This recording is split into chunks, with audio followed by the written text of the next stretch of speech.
আরে ভাতিজা, তুমি কোথায় যাচ্ছ ভাতিজা? চাচা, আমি তোমার শ্বশুর বাড়ি যাচ্ছি। ওমা, তুমি আমার শ্বশুর বাড়ি যাচ্ছ কেন বলো তো? যাচ্ছি কেন তুমি জানো না? তুমি প্রতিদিন চাচিকে মারো। আমি আবার কখন মারলাম? তাহলে আমি রাতের বেলা চাচির চিল্লানোর শব্দ শুনি কেন? ও ভাতিজা, তোমার চাচি রাতের বেলা চিল্লায় কেন এটা তুমি বুঝবা না।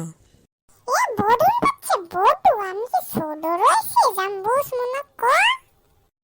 জলদি ক, নাইলে কান ছাবড়াটা থাবর মারমু। তুই আমারে মারবি? তোর এত বড় সাহস! উল্টা আমি তোরে মারমু, তুই দেখতে চাস?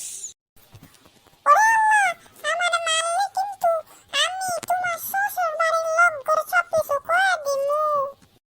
না বাবা না, ভালো কইস না। তোরে 10-12 কেজি চকলেট কিনা দিয়ে মুড়ি বয়া বয়া খাইস, তাও কইস না। শালার মধুর করে মধু আমারে ঘুষ দিতে চাস? আমারে দেখে কি তোর ঘুষখোর মনে হয়? ও বাতিজা, আমার ভুল হয়েছে বাতিজা, আমার মাফ করে দাও, তোমার পা দূরে ধরি রে বাতিজা। একটা সত্যি তোর আমি মাফ করমু।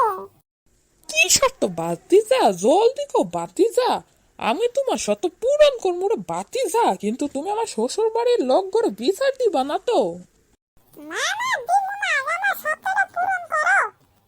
আর সত্যটা পূরণ করতে না পারলে আমি সত্যি সত্যি সব কিছু কয়ে দিমু। আচ্ছা, তোমার সত্যটা আগে কও রে বাতিজা। আমার সত্যটা হইল, তোর এই গন্ডারের মতো শরীর একটু চিকনা বানা। আরে বাতিজা, এটা আবার তুই কি শর্ত দিলি? কি শর্ত দিছে এটা আমি নিজেও জানি না, কিন্তু একটা জিনিস জানি, তুই যদি পারস তাহলে এই সত্যটা পূরণ কর, না পারলে তো তুই জানিস কি হইব। আচ্ছা বাতিজা, আমি তোমার সত্যটা পূরণ করে আইতাছি, ঠিক আছে? আচ্ছা ঠিক আছে, যাও তুমি। কতক্ষণ যে লাগবো আইতে আল্লাহ মাবুদ জানে। মরুর বাচ্চা মরু এখন আসে না কে? আরে বাতিজা, দেখ আমি আইয়া পড়ছি রে বাতিজা। আরে কে তুমি যে তুমি আমারে বাতিজা কইতাছো? যাও, আমার কাছে কোনো ভিক্ষা টিক্কা নাই, ভাগো আনতে। আরে বাতিজা, তুই আমার চিনতে পারতাছস না? তুই কোন প্রেসিডেন্ট রে যে আমি তোরে চিনমু? এনতে যাবি নাকি গণপিটানি দিমু? আরে বাতিজা, আমি তোর চাচা লাগি। আরে তুমি চাচা ও, মাফ করে দাও আমারে, তোমার এই অবস্থা হইলো কেমনে? আমি তাড়াতাড়ি আমার ওজন কমানোর লেগা আমি ডাক্তারের দোকানে গেছিলাম। তারপর কি হইছে একটু বলো তো। ডাক্তারের দোকানে যাওয়ার পর ডাক্তার আমি বললাম, এই ডাক্তার, আমার একটা শরীর চিকন হওয়ার ওজন কমানোর একটা ওষুধ দেন তো, যেটা খাইয়ে আমার ওজন কমবো আর আমার শরীরটাও চিকন হইব। তারপর কি হইলো চাচা?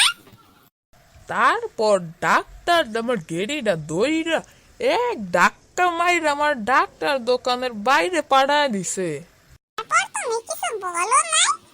আগে শুনতো, পরে আমি ডাক্তারে জিগাইলাম, কি গো ডাক্তার সাহেব, আপনি আমার এক ধাক্কা মাইরা দোকানের বাইরে পাঠাইলেন কে? তখন ওই ডাক্তার আমার বললো, শালার গন্ডার বাচ্চা গন্ডার, তোর শরীর দেখছোস?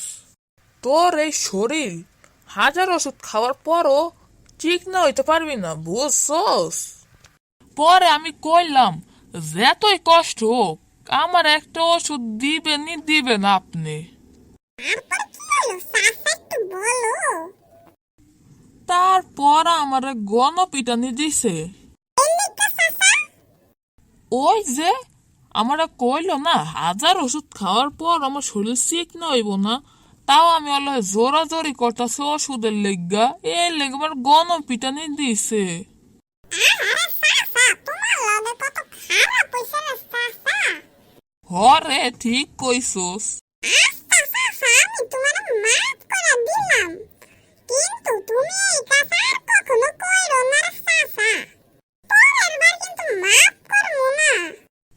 স্যার বাতিজা, ভেরি ভেরি থ্যাঙ্কস। আচ্ছা, আমি যাইতাছি গা। হালার গন্ডারের ঘরে গন্ডার, ঠিক